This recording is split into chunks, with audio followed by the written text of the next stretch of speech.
Welcome back to Until All Are Free, a podcast by the Exodus Road, and a podcast where we look unflinchingly at the human rights abuses and stories of exploitation that are happening around the world. And we also highlight those heroes, those ordinary people who are stepping in to make a difference with courage, with compassion, and with hope. I'm your host, Preston Goff. Hey, before we begin today, I want to offer just a quick listener note. Today's conversation is one of the most important that I've ever had the honor of hosting on the podcast, and it's also one of the heaviest. We're going to be discussing the topic of sextortion, the loss of a child, and suicide. And so I just want to say to you now, if you're in a place where that is hard for you to hear today, then I want you to really take care of yourself. And if you or someone you love is in crisis, you can reach the Suicide and Crisis Lifeline by calling or texting at any time, 988. Okay, my guest today is Tim Woods. Tim and his wife Tamia are the founders of the Do It for James Foundation, named for their son, a 17-year-old man who was kind, gifted, athletic, and beloved by his friends. And he was on his way to choosing a college when he was targeted by a sextortion scheme on Instagram. Now, what Tim and Tamia have done in the wake of their grief is nothing short of extraordinary. They've stood in front of hundreds of thousands of students like their son, James, and they've worked alongside the National Center for Missing and Exploited Children. They've received the Director's Award from the FBI, and then just weeks ago, the Senate Judiciary Committee advanced the James T. Woods Act, which is federal legislation that, if passed for the first time, would make sextortion a federal crime and address just this risk of online exploitation and CSAM that is facing kids every day. And so this conversation is all things. It is heartbreaking. It is hope-giving. It's also one of the clearest portraits that I can offer to you of what it looks like to step forward into the darkness and become a sliver of hope, a sliver of the solution. So that being said, here's my conversation with Tim Woods. Well, I'm so excited to welcome Tim to the Until All Are Free podcast. And I'm particularly just grateful that we have the opportunity to hear from you and introduce the audience to the Do It for James Foundation and your story today. So I wonder if we could start there and just begin in a conversation. Tim, for those who aren't familiar with who you are, maybe you can share a little bit about you and the Do It for James Foundation in general. Well, I'm a normal person, an everyday person who goes out into the world, lives their life. I like to make sure that I do things to help make other people's lives better. I'm a father still, even though my child is no longer here. But I want to make sure that other parents don't end up like I do or did. So I go out and give information, and I let them know this is what's going on, and I give them tools and steps on how to prevent such tragedies from happening to them. I'm a person who also likes children, so I try to make sure that they go out, they have the information needed so that they can avoid certain mistakes.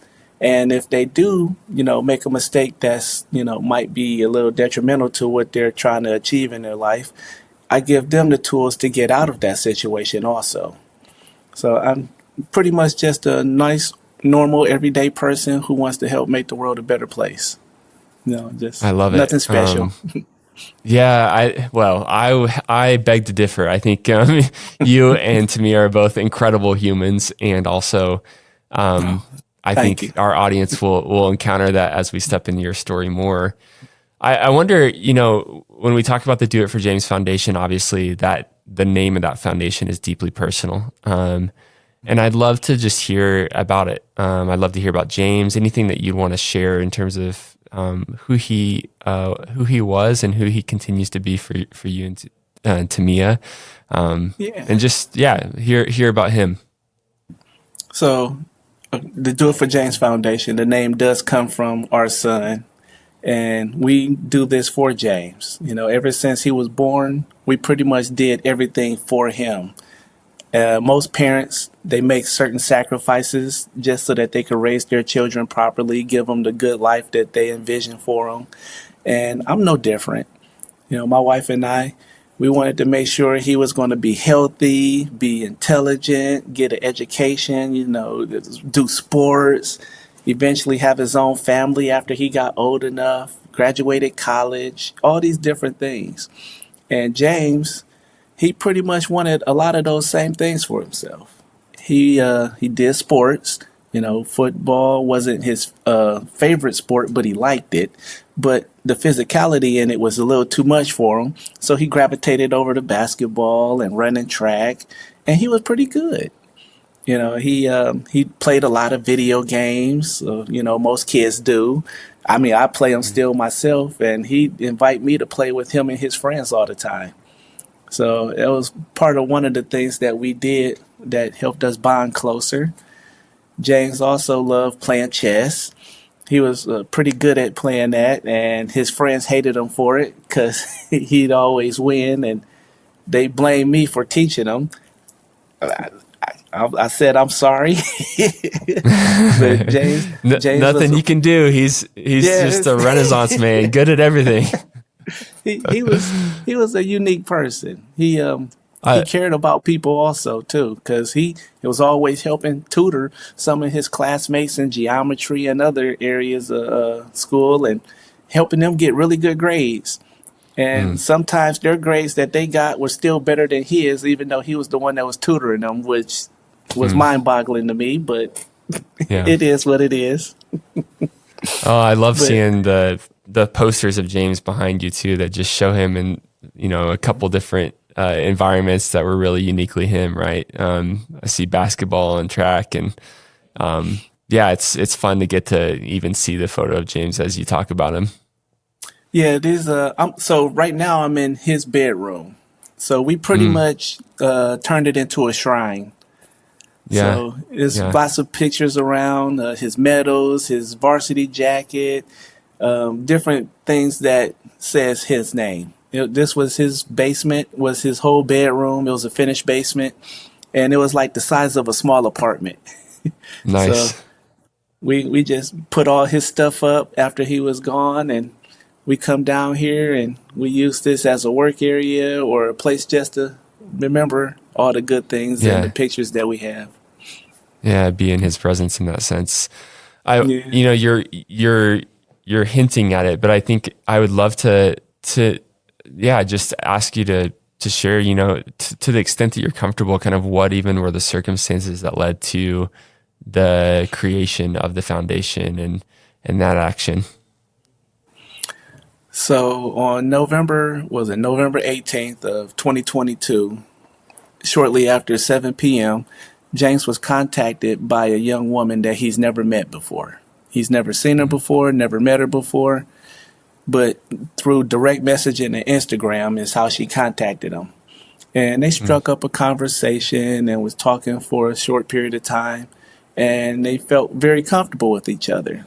So she asked him if he would be willing to go somewhere private so that they could get on camera and really talk to each other. He said, sure. So through the Instagram, they used their video chat feature, and there they were face to face, like how you and I are right now. And she, pretty much propositioned him and said, would you like to see me without my clothes on?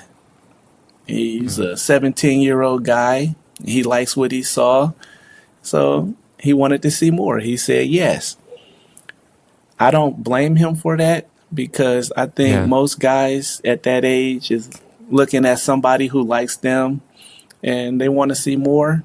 I don't see anything necessarily wrong with that. And that's what she did. She unclothed herself, and then after she did, she asked him if he would do the same thing. He thought about it for a minute, because on the messages we could see, the different transactions that was taking place. We can't see them, but there's a transcript. Yeah. And he did. He exposed himself. Then she asked for his phone number. He gave it to her. Then after that, he started receiving messages, and it was a picture message of himself fully exposed that he didn't give her, and it had a caption on it that says, "This is you in all of your glory." Now, James, in his mind, he's wondering how she got that picture, but it never clicked in his mind that while he was on the video, that it was being screenshotted or screen recorded, and he was just, He was flabbergasted. And from that point, they kept sending him that picture over and over, telling him how they were going to ruin his life. They were going to make it to where he couldn't get in. He was going to get expelled from high school first, but wouldn't be able to get into college. He wouldn't be able to get a job. His friends won't like him anymore. He won't be able to run track anymore. He'll be labeled a pedophile. He'll have to go to jail and do jail time. They told him his parents, myself and my wife, wouldn't love him anymore. I mean, they was telling him all these nasty things, message after message, for the next few hours or so. And then eventually they got to what they really wanted, which was money. They wanted him to pay them. It started at $6,000, but of course he's a high school kid without a job. I'm sure they know that he didn't have that money. I think they just wanted to use that as a way to scare him more, so that when they gave him the actual number, he would be more agreeable to it. They settled at $300, which is a big difference from $6,000. The problem is that James didn't have $300 either. He only had a little bit over $100. So they coached him on how to get that money put onto a gift card, get back on video so that they could see the card and take down all the numbers on it so they could get the money off of it. After they did that, they still told him he still has to pay the other $200, or else they're going to start sending his picture out to his friends and family. James, he's telling them, I could get you the money, just give me time. I don't have it right now. But of course, they don't want to hear that, because they know the longer their crime goes on, the higher the chance that it has to stop, because somebody else is going to intervene. So for the rest of Friday night, they kept bothering him. All Saturday morning, they kept bothering him. James, he never went to sleep that night. He woke up Friday morning to go to school, went to school all day, came home thinking everything was normal, and then he gets contacted by these people. Now he's up all night, doesn't go to sleep. He's up all morning also. And I know this because I had to be to work at 5 a.m. on Saturday, November 19th. So when I came downstairs, I saw my son sitting there. He was wide awake. He had his phone in his hand. He was eating a bowl of cereal, and he was fully dressed. I didn't think anything of it because it's the weekend. He's always up at weird hours playing video games with his friends because it's a Saturday. I didn't think nothing of it. But this particular Saturday, he and his mom are going to a college fair so that he could choose his final. He's choosing the school that he wants to go to after he finishes high school. And I talked to him. I told him, hey, this is a beautiful thing. You're going to do amazing things. I like the way you're handling your life right now. I can't wait to see what you're going to do after you graduate. I told him I'm proud of you. I had the opportunities that you had, and I didn't take advantage of them. You are doing your life the way I should have did mine. I look up to you. I'm a grown man looking at my 17-year-old child, and I'm telling him that I'm looking up to him. He's he's my idol. I told him, I was like, I want to be like you when you're done growing. And I went to work. I came home after work because I was there till 6 p.m. Came home from work, saw that there was a light on in the house that it shouldn't be a light on, and I could see it from outside because it's a little dim out. It's the end of November, so the light, goes away a little quicker. And I went to the house to turn off the light so that I could get my day started for me to play video games for the rest of the night. And the light was on in the room where the door was closed. So I had to open the door to turn the light off and go do what I wanted to do. But when I opened the door to turn the light off, I saw my son laying on the floor asleep.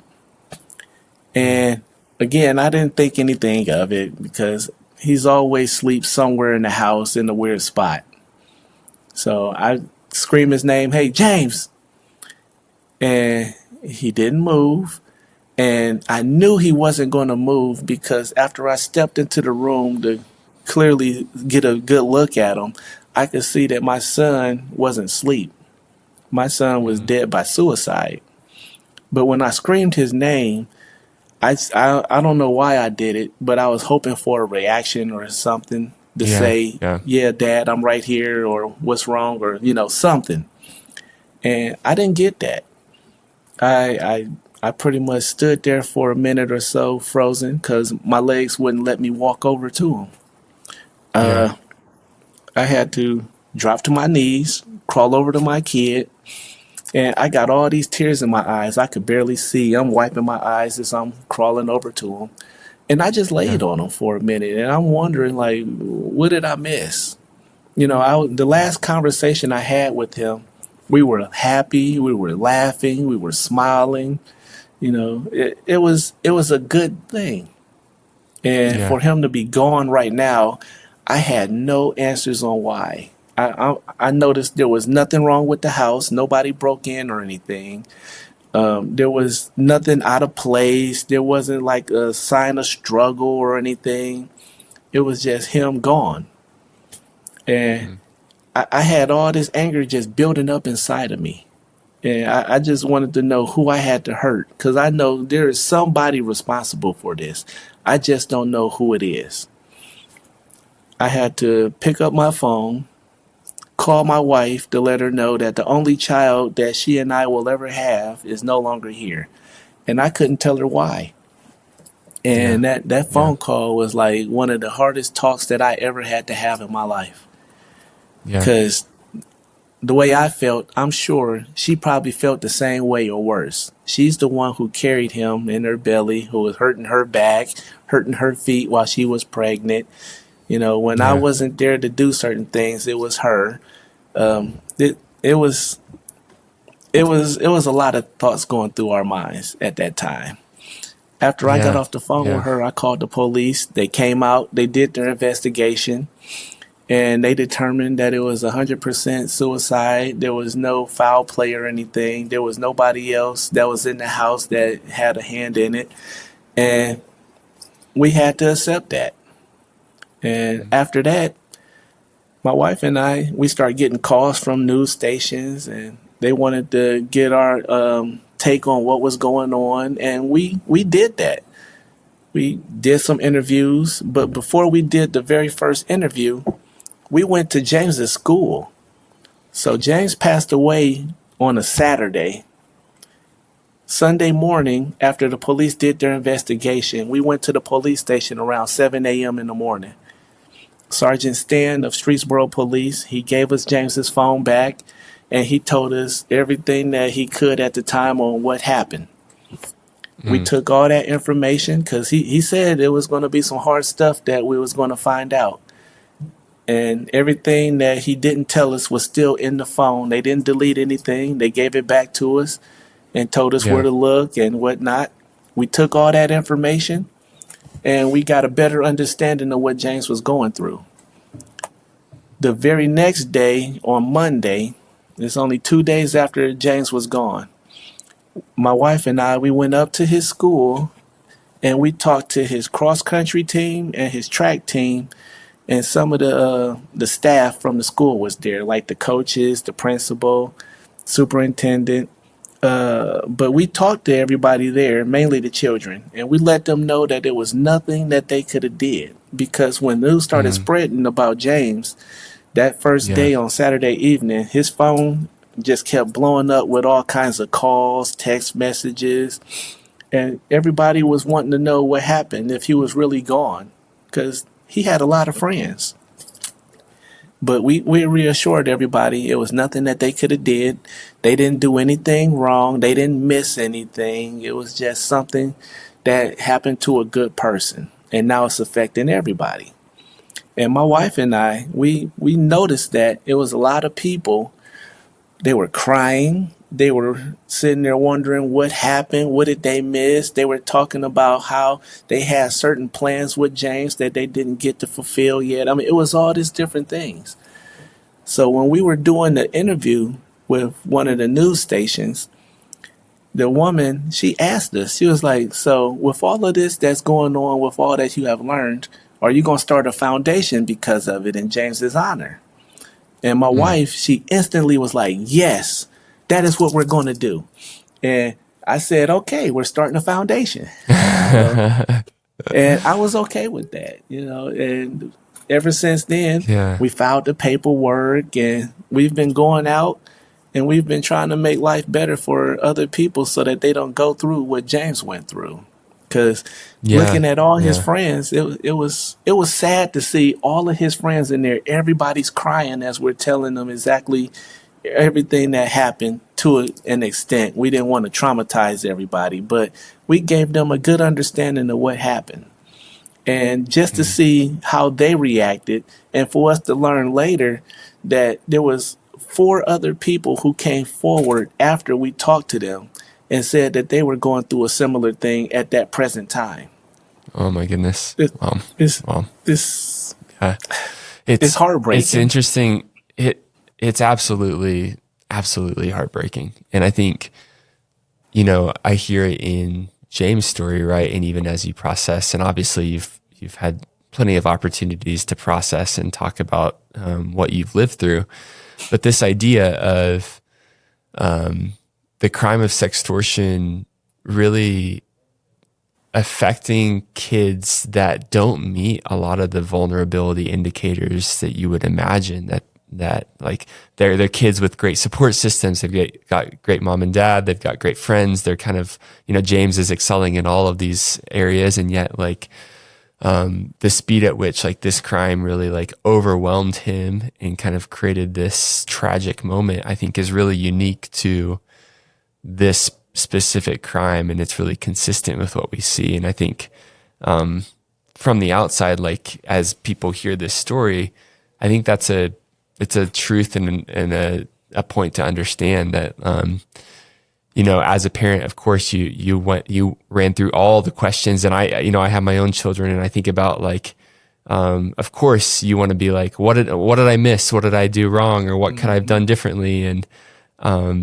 of course, also those aren't fair questions in that moment. And, I think one of the things that is profound to me, and it just speaks so much to just truly how amazing you and Tamia are, is this idea that you picked up and immediately channeled into action. And I think, grief in moments looks really different for a lot of people, but it seems like for you, like one of the steps forward through the grieving process was to take action and to protect other kids. And I think, it's remarkable for me to hear about how you were able to engage with even his peers and classmates, like in those days after, out of just a distinct love and care that they not walk through the same situation.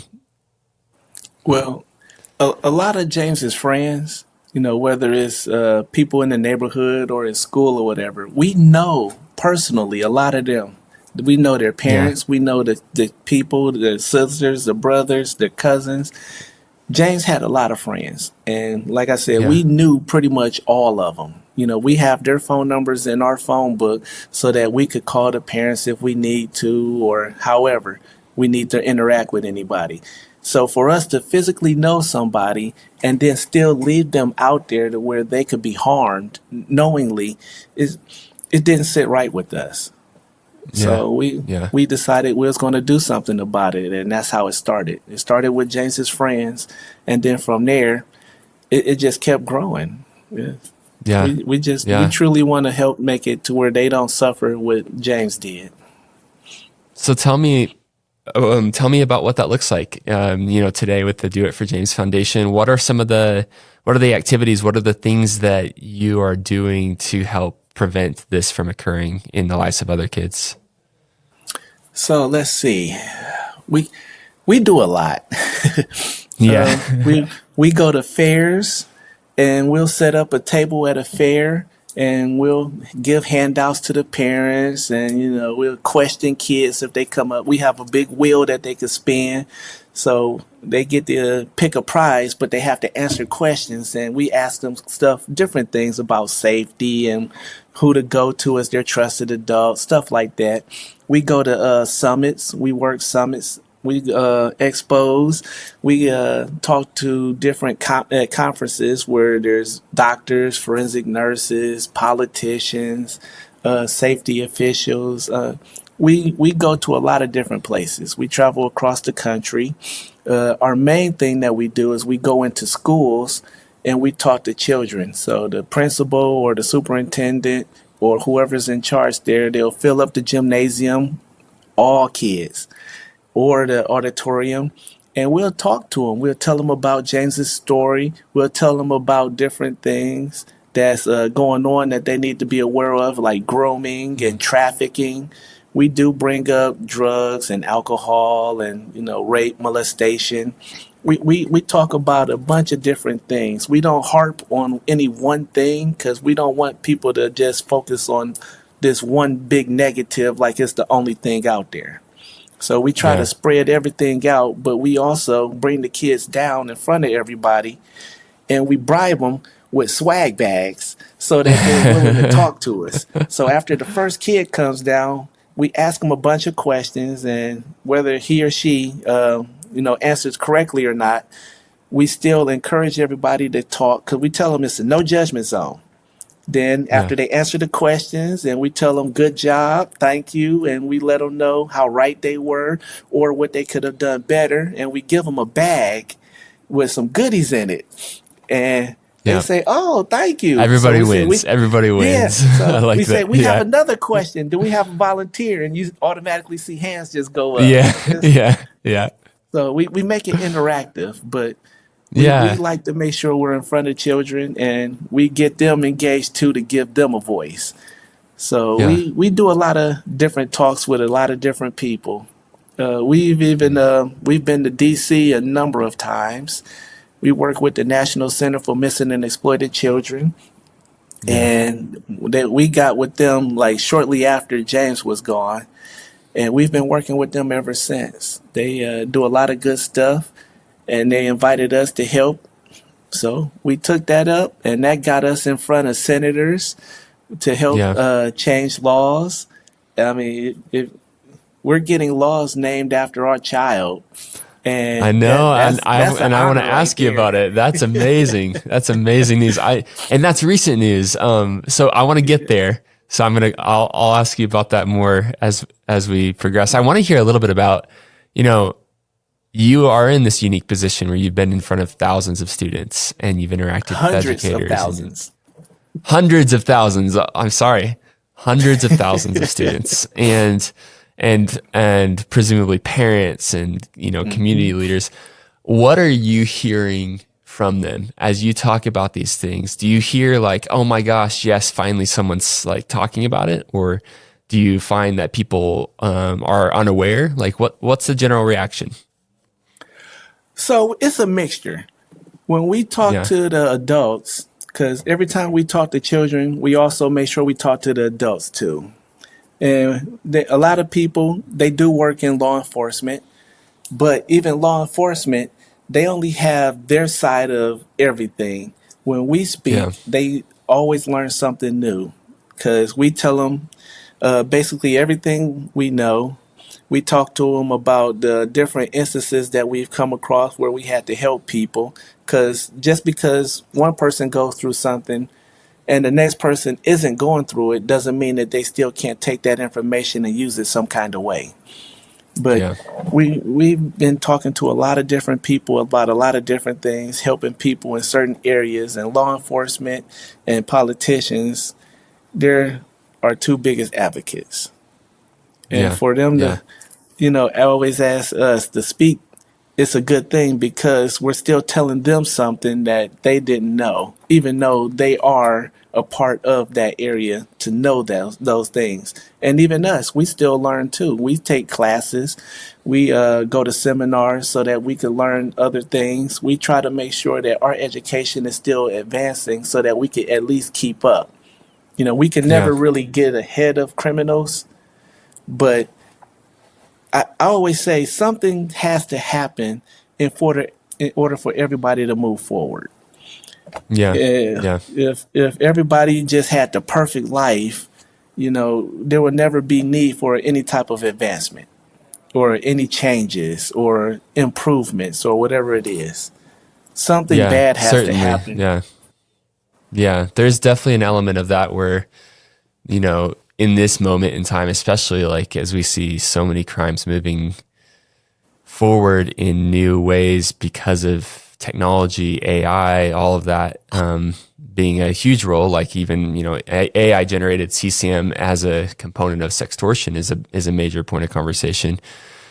It begets the need for the response, right? And so with that comes all of this need to train law enforcement more, train community leaders more, do more prevention education awareness of how the issue is evolving and how to be proactively safeguarding against it. And so I love that. I mean, I think not only for you all to be stepping into that space with this lived experience, but also as individuals just committed to ongoing education on what does the face of the crime look like now, and how do we, prevent the children that you're encountering from experiencing those things into the future is so crucial, so critical.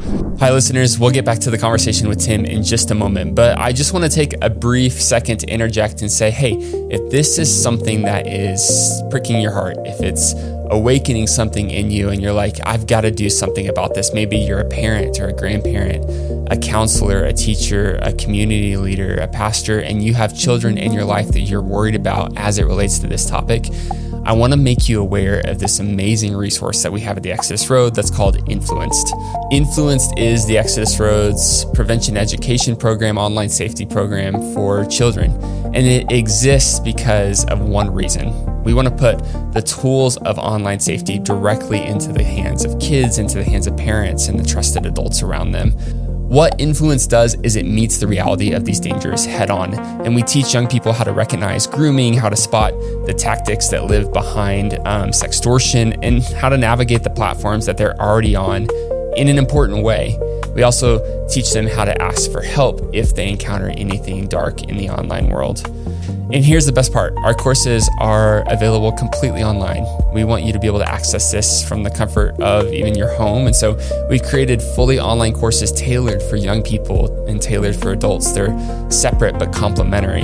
You can take them yourself, and I'd encourage you, maybe share them with a neighbor, share them with a brother or a sister who's parenting kids in this online world. Share it with a school educator. You can bring it to your church youth group. We want to give you every opportunity to get this conversation started because we believe in the power of proactive conversations around digital safety just like this. So, influenced.org, go take the course today. You mentioned it, and I want to get there. So I saw that the Senate Judiciary Committee just recently voted to advance the James T. Wood Act. And that's so amazing. And I'd love to hear just a little bit about what that process looked like, and also like what that legislation will mean and what it means to your family, all of those things. Anything you want to share there? So getting to that point, it was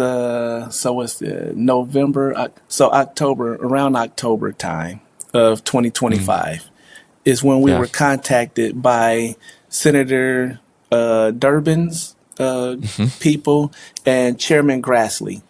So two different groups of people. And they interviewed us, and they interviewed a bunch of other different organizations and people. They were looking for someone to help them with their initiative with these laws and whatnot. So we did the two separate interviews, and they liked us. So they brought us back. Of course they did. Of course they did. Well, I mean, just because you like somebody don't mean you're going to definitely work with them. Yeah.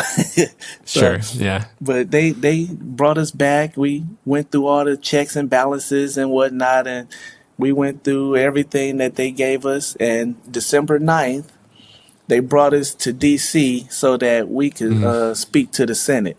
So my wife, we go back and forth. So a lot of times when we do something, it can only be one of us that represents the foundation. So previously in 24, we got nominated from the state of Ohio to get the Director's Award from the FBI. So I was there, and I got to stand there with Director Ray, receive an award, take pictures and stuff. And it was me and all these other different people from different states. But it was us from Ohio. So because of that, this time, my wife was the one who went in front of the Senate. So we wrote Yeah. up this big old paper. She had to do a 5 minute speech to the senators Mm. from the Judiciary Committee. And Yep. in that 5 minutes, she talked about what happened with our son, why it's a problem, how they can help, all these different things. And on top of that, they also had was it 3 or 4 pages of paperwork that they had that they could sit there and read outside of that 5 minutes. So my wife and I, Sure. we wrote it Yeah. up. She sat there and she gave them a piece of her mind and asked them for their help. And by the end of that, they said, you know what? We need to do something. We're going to help them and they're going to help us. So after that, we did some more interviews, went home. Then they contacted us later and said, all right, this is what we want to do. Uh, we want to take everything that you said and we want to make some laws. We want to change some laws. We want to do this specifically. They took sextortion and made it a crime Mhm. because there wasn't any federal laws against it at the time. They took sadistic online exploitation.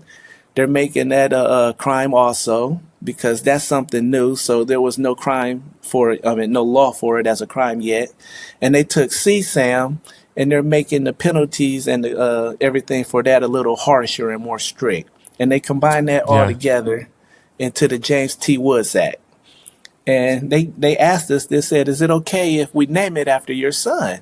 Mm. Yeah. Of course. Yeah. Yes, Yeah. do that. So Yes. Yeah. that's how that came about. I can't imagine many people can say no to Tamia Woods. She seems like a pretty So she seems like a pretty convincing person. so here's the thing about Tamia. One, she's a very intelligent person. A lot of people don't know this, but for a while she was a professional student. She has about 20 certificates and degrees. She, Wow. like I said, Wow. she is the brains. Yeah. I'm okay saying that. She is a very intelligent person. People love her. She has this bubbly personality. She has everything going for her. And when you Mm. have somebody who's intelligent, who's easy to talk to, and she's good looking too, so that helps also. So she's a Careful now, person. Tim. Careful. She This is a she PG podcast. No. it is very PG, and it is okay to point out all the good I'm things just about a kidding. person. Yeah. Yeah. But it is hard to Well, say no to her.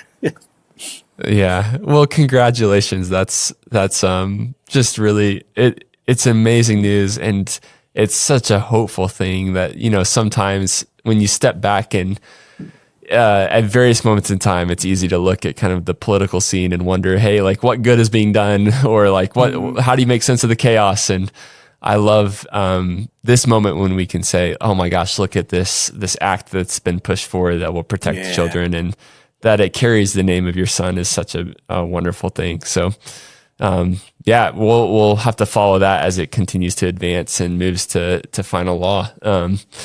I think, as we kind of start to close out our conversation here, I wonder if there is a parent or a young person listening right now, and maybe they're walking through their own like situation that feels insurmountable, too hard. What would you want them to hear from you, like as someone who's walked through what you have? Well, one thing that we always tell people, it don't matter if you're an adult or you're a child. If you are in a place where it's dark and you might think about not wanting to be here or harming yourself or whatever, 988. Reach out Yeah. to them, talk to them, let them, gauge what steps to take going forward, because we don't want anybody to hurt themselves, because people don't understand when you do something, it doesn't just hurt you, it also hurts the people that you leave behind. And Mm. yeah, there's a lot of things that's uncontrollable. Everybody passes away, but we tell kids specifically, your job is to grow old and bury your parents. The natural order Mm. of life throughout history is to grow old have people replace you and be buried by them. It's not supposed to be the other way around. Because if all the older people just started burying all the younger people, eventually we end up with no one left on the planet. And that's not how it's supposed to be. So always, check on your own health. Make sure you exercise a little bit, whatever it is, if it's just walking or, maybe you do like to go to the gym or ride a bike or go swimming or playing more with your grandkids or playing with dogs, whatever the case may be, do something to keep yourself somewhat active. Read a book every now and then because information is powerful. It doesn't matter who you are. We can always learn something new. So just take care of yourself. And if you do need help, ask for it. We tell kids 4 simple words. Can you help me? Just ask. If they really care about you, they will help you. For adults, it's probably a little harder to ask for help just because they're the people that's looked at that's supposed to be providing it, but it's still the same thing. Can you help me? This is what I'm going through. Maybe you just need somebody to talk to and just have them sit there and listen just so you can feel better. I know plenty of people who just like to vent. They get it out and they feel so much better. Just take care of yourself. Find that safe person, that trusted space, adult or young person, and and really sew into that support system if you can. I love that. You all as a foundation and as an organization, I'm imagining, 1, you love being connected with opportunities. 2, I'm sure you need more advocacy, more support of what you're doing. So how can we be connected to the Do It for James Foundation? If the audience wants to learn more, support what you're doing, be connected. So we have a website that people could go to. We're still in the process of updating it. We had to change our website provider to a completely different one. So we're still in the process of moving information over. We have a Facebook page, an Instagram page, a YouTube page, a TikTok page. You can follow us at Do It for James Foundation. We have an email address that you could get in touch with us, doitforjamesfoundation@gmail.com. We also do a lot of things in the community. So other people share our stuff and we share theirs. We're easy to get in touch with. If you want, you could also send donations. We have a P.O. box that I could give you because everything that we do, we like to give materials, especially for children. When we speak to children, one of our non-negotiables is that we give them tip cards when we speak to them. And materials cost money. So we do ask for a fee for what we do sometimes. It just depends on what it is. But those tip cards, like I said, got some right here. These tip cards that we give out, they have information on the front and on the back, and they've helped save numbers of people's lives. Like I said, we got an award from the FBI back in 2024, and it was because of these tip cards. Between the FBI and ICAC, which is the International Crimes Against Children, we've had reports go from here to way up there. And it's because of these cards. People are self-reporting. People are helping other people report. We're just trying to give out the resources that help people, and they're being used. So I know we're doing something good.